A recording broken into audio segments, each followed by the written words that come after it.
Gotta make sure I don't press any buttons to shut this thing off. Now I gotta get up over this.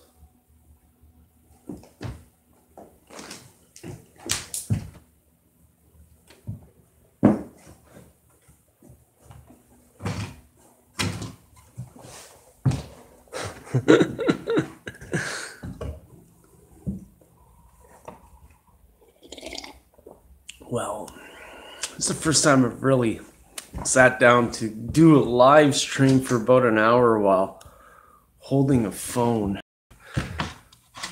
It really is ridiculous. However, this is the state of affairs that I'm in. Ha ha ha. So, I figured I'd come in here, and since we've got the internet, I haven't been able to find my mount for this smartphone here.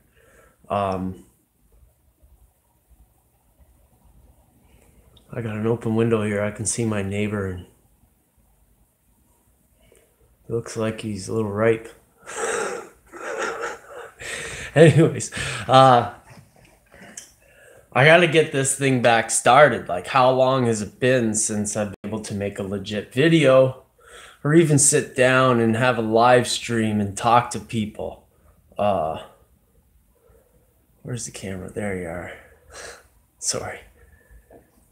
These are the important things about live streaming, is looking into the camera, not at your logo. So,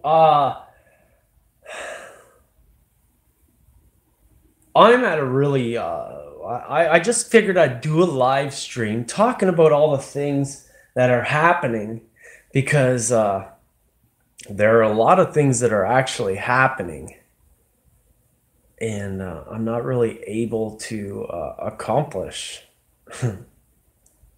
any of it, which kind of sucks. However, we purchased the wood to do the floor, so that part's done, and man, I knew my arm was gonna start hurting. An hour? I'm gonna try it. Yeah, we purchased the wood, so that means that we're gonna be able to do the floor at some point, except we've had an obscene amount of rain over the last 2 weeks. Home ownership. And also being a creator, a performer of the arts kind of thing. It's really hard to forget about you guys. What was that? Did I get a doopy doop? Doop doop. Those things should be shut off while this is happening. I have no idea. Yeah, it's really hard to be able, because I'm working, I'm getting the money to be able to do this floor. I don't want to make crappy videos on a dirt floor. I just want to get the studio done, and I want to feel good about the work that I'm doing. And stuck here in this little corner where we're sitting right now is kind of very difficult to get in the mood. If you know what I mean. It's kind of, like, it's really rickety. Like, if I turn this camera around, what you're gonna see is where I'm sitting, and then out there is the shop. And that's kind of really depressing. It's kind of blowing my mind's eye. So I have been working. I've been working on these little detail parts. They are part of this kit over here. I really wish I had this mount for this camera. I've got this HO Scale Craftsman kit by Rusty Stumps, Haphazard's Feed and Seed. It's a really nice kit, And as you just saw, is there were, I'm gonna leave this close because we'll probably dig into it.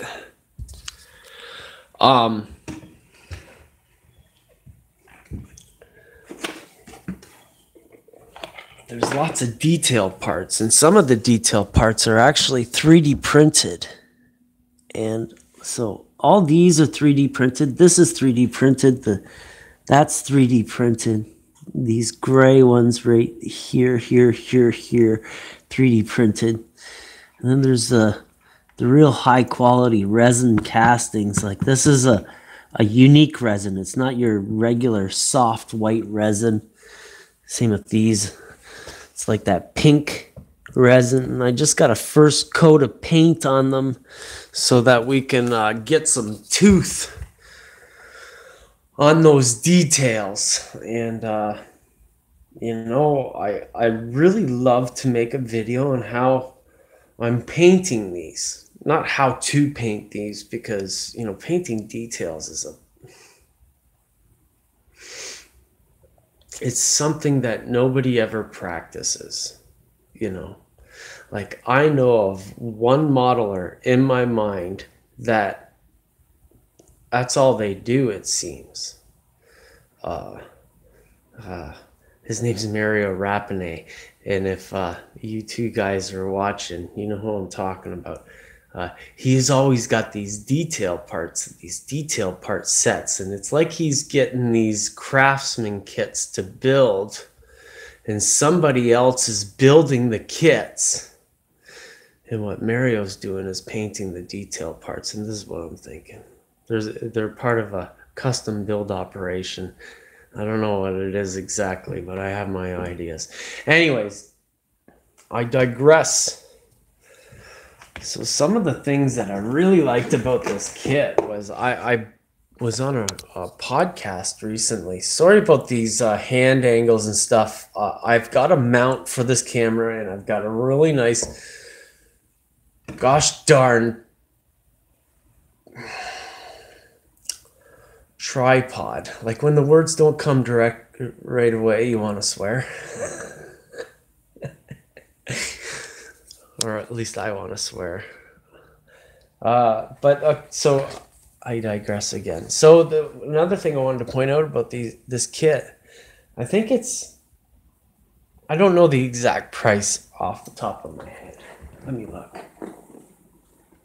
Sometimes it says it on the box. The manufacturer's suggested retail. I know it's under $100. John Dilly. Right on. I had no idea I'd be able to see the chat right on the screen like that. Wow. Thank you very much, John. I've been streaming on this phone. Like I did it 3 times, and that's the first time I seen the chat come up, and that was really awesome. I got to admit. So I was on I'll give them a plug. The HO Scale Customs podcast, which is an audio-only type radio program. It's like listening to the radio. Excuse me. And they invited me to go on the podcast, and it was actually really the first time somebody asked me to go through my entire story. I know I made a video for it on my channel, and I'm a little flaky, so it'd be kind of funny to go listen to my video and to see how the story got exaggerated in the podcast. Hope it didn't get exaggerated at all. Maybe it did. No, it didn't.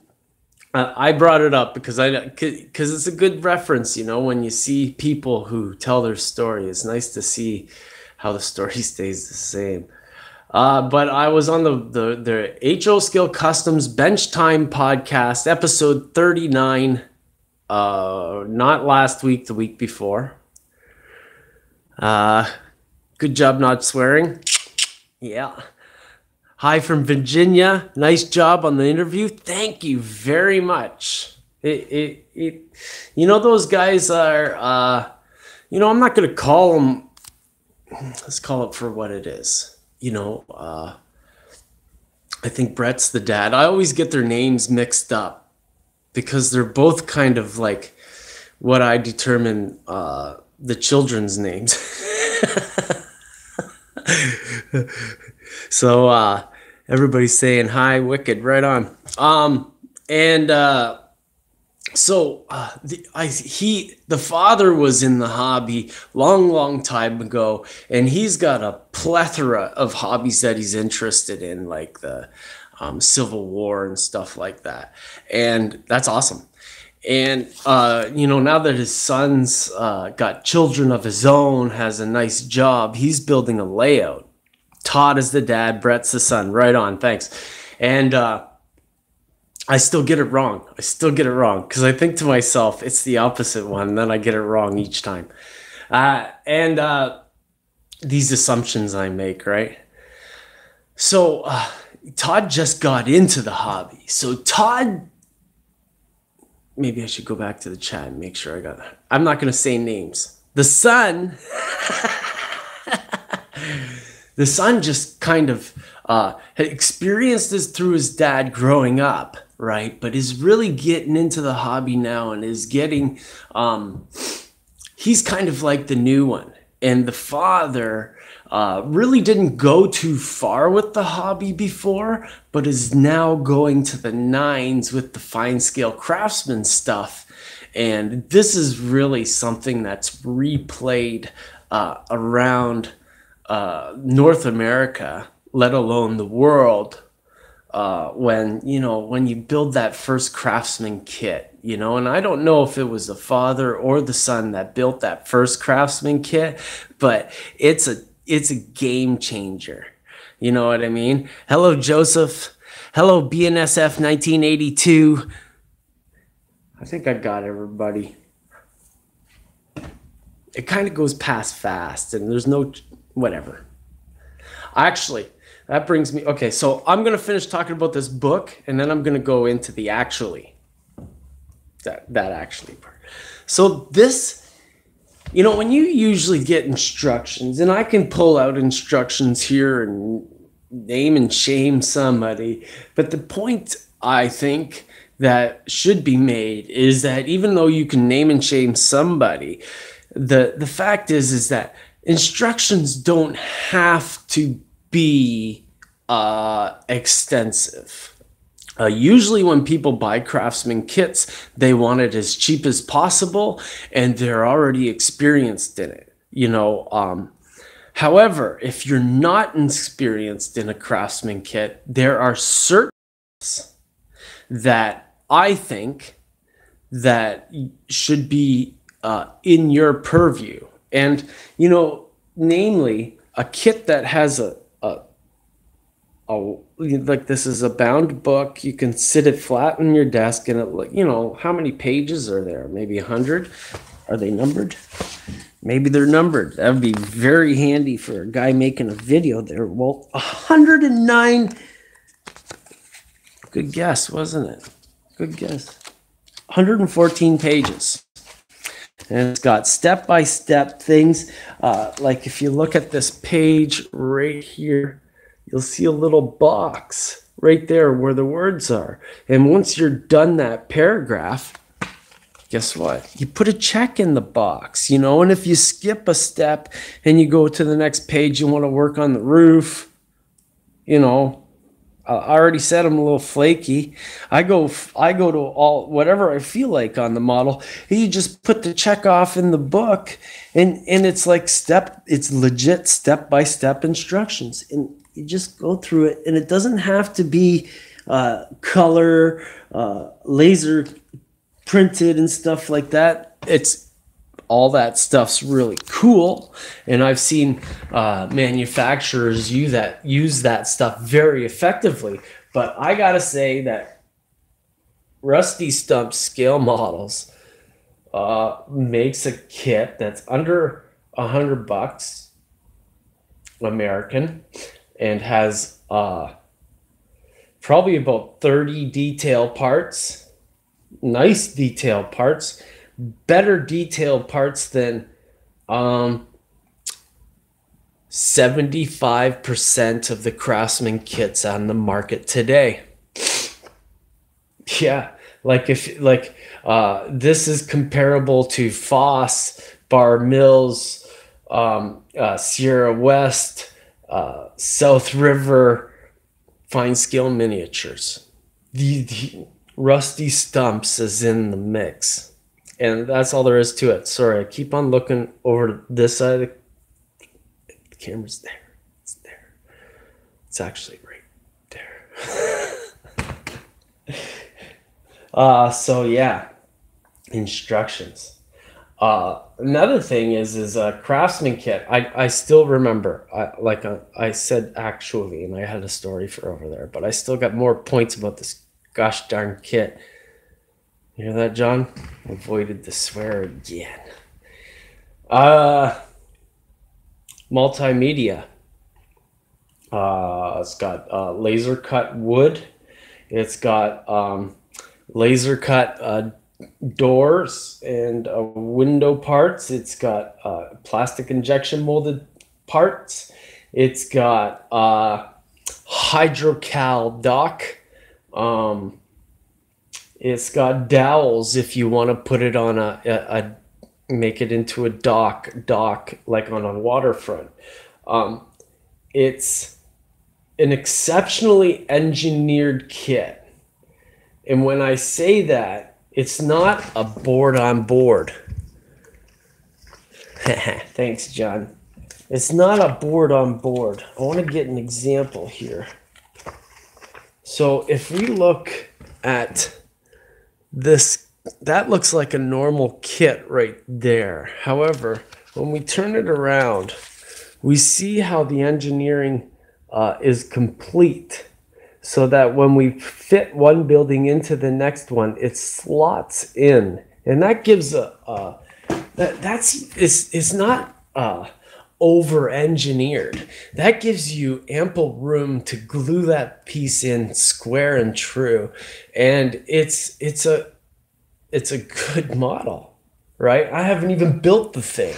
I've been sitting here jumping from one foot to the next, hoping to heck, John, one more time, that I could get started building it. But I've been leaving it in the box. I just looked at it once, and I just been thinking about it, you know, started painting these details last night.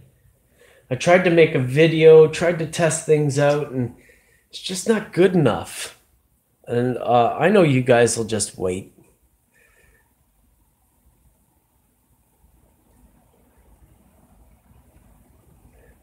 And yeah, this chat thing is a little distracting, tell you the truth. So I said, actually, well, we got some time. Let's go around. We got an hour. So I don't know where everything's going to go in this garage. I think the computer desk is going to go in this corner. I want to custom make the desk. I want it so that the monitors are nice and out of the way. The layout bench will run over top of it. Sorry for getting the camera in so close. I'm holding this with my hand like a dummy. So I'm going to have a layout running on a bench, but underneath I want the computer. And the layout's going to come around, curl around here, and then around there I'm going to have a couch underneath it. And so not underneath it, but kind of so that the back edge of the couch is hidden underneath the layout. And then on the other side it's got bookshelves. But over there, when I said actually before, just underneath those lights, yeah, big space to work with. Exactly. We're gonna have a big TV, and y'all, most of you know that I got really bad eyes, and that big TV is gonna be the chat thing. It's just gonna sit there. It's gonna have what people say on it. There's gonna be in big letters. I can turn the camera and show you the chat thing, and Actually, I really gonna throw caution to the wind again and stream on Facebook and Twitch as well as YouTube. So that monitor up there is going to reflect the chats of those three platforms all at once. So that in the future, when people ask me a question on the other platforms, I'm just going to answer to the camera, not on a keyboard or anything like that. And we're going to do that so that, if I stream on YouTube, I can probably get up to 20 viewers. On Twitch, it goes nuts. I can get about 10 viewers, but I've been up to 800 viewers. And that's ludicrous. And that's just as fun as things can be. Like when things light up in the chat and you know that there's more than 500 people watching your stuff, it's like, whoa. That chat's distracting though. You know what I mean? So yeah, we're gonna have a nice big chat wall up over there. I want to have little artsy fartsy stuff. I'm probably gonna put plywood over this window. Maybe put plywood over this window and leave these two windows at the end open. But yeah, it's gonna be a lot of fun. Hey, Mickey, Container Man.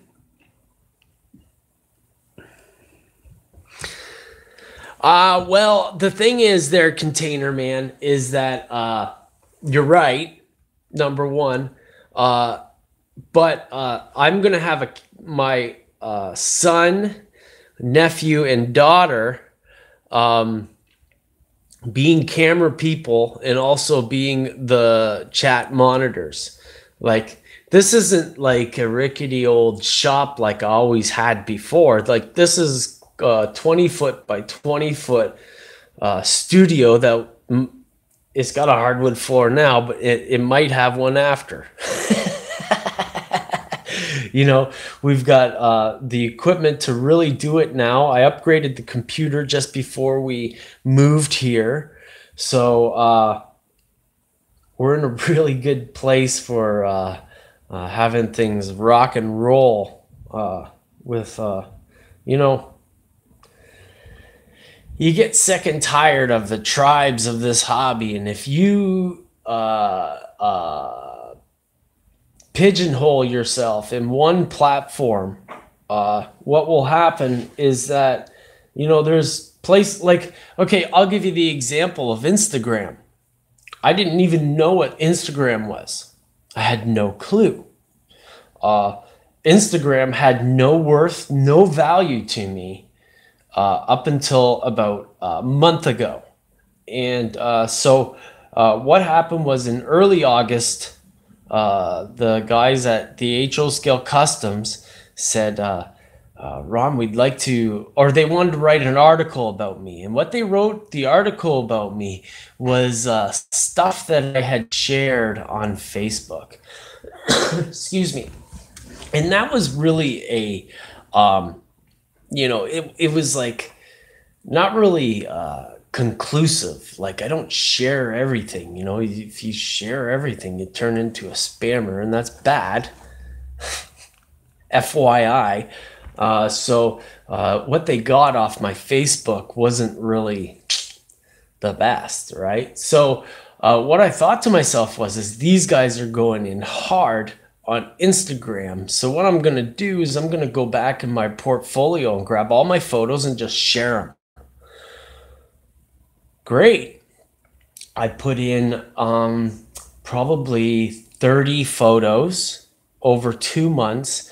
And this account that I had on Instagram went from 600 followers. I don't even know how I got 600 followers up to, I think we're at like 4,000 followers now, right?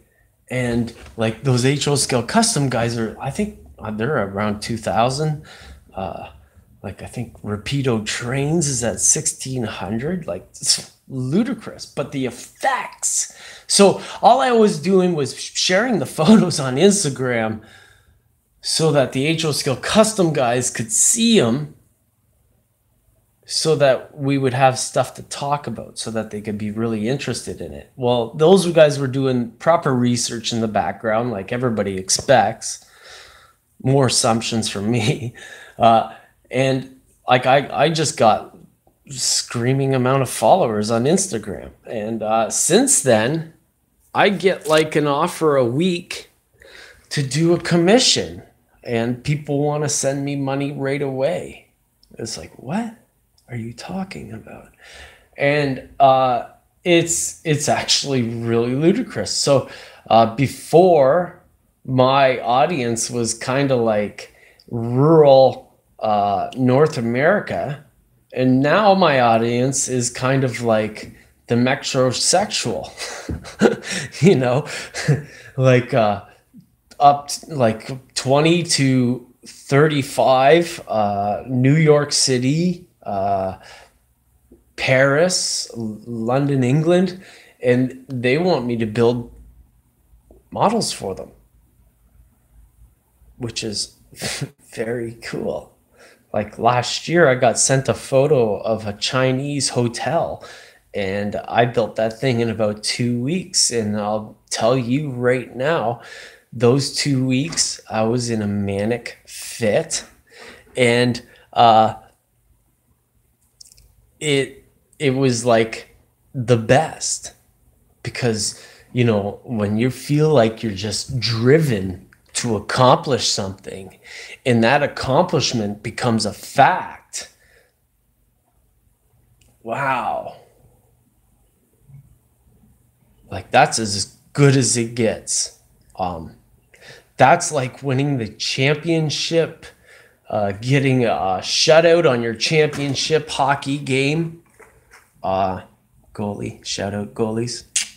Defenseman too, I was defenseman.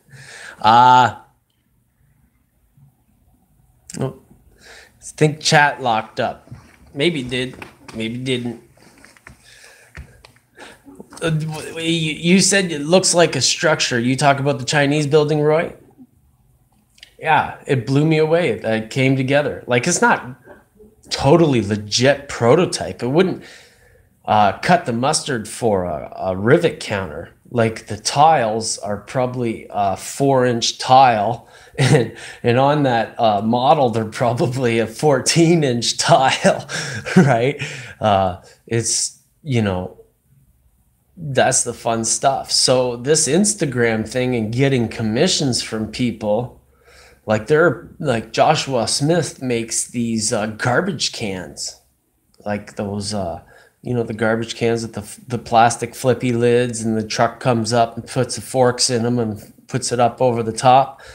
Yeah, like he does those things. He has a lot of fun with them. And wow, what the hell's that? There's another guy, Ryan Monahan. Like, he's from Chicago, and he does like the Rubbermaid garbage cans and stuff like that. And they look really cool. I want one myself. This chat's in front of my face. I think it's a pretty...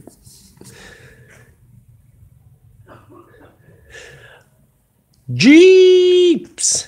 John, thank you very much.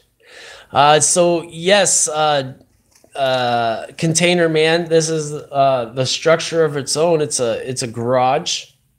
This room specifically for the studio is 20 foot by 20 foot. And yeah, it's got a dedicated internet line that has a full, I think it's like 11 gigabytes of upload, which is insane. Like before, I had a 5 gigabyte line upload and had lots of trouble. So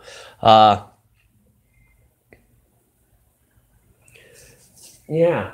And yeah, so it's a lot of fun. You just blew me away, John. Thank you for that $5. Yeah.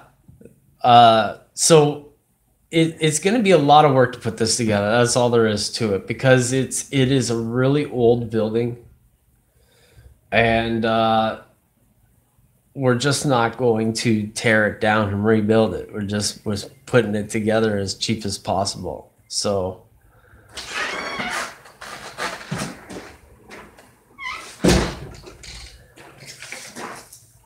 that was a good time, man.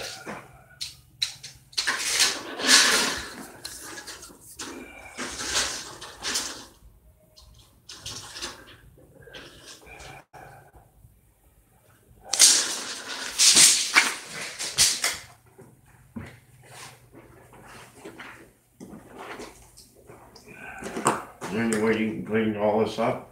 Yeah. They're gonna start in here today. Okay. We're going to end this. Talk to you later, guys. I got $5 right there.